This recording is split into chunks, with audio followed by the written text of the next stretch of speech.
A question that I get a lot from clients is, what happens if my appraisal comes in lower than the contract price? For clients who have finance contingencies, it's less of an issue because you can get out of the contract if that happens. If you choose to stay in contract, keep listening. In instances where you do not have a contingency, you are locked into the contract and just have to make things work if you don't want to lose your deposit.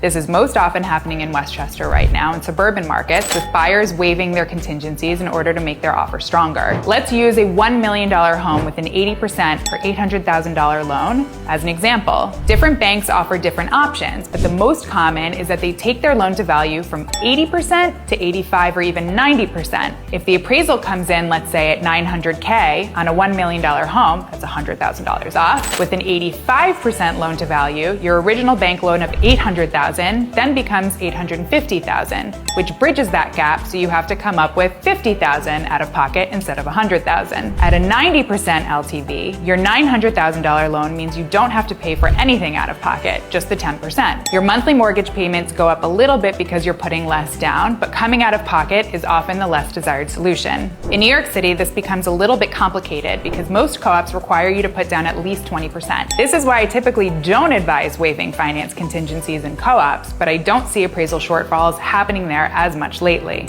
There are, of course, some finer print details I'm not sharing with you for the sake of time, but if you want to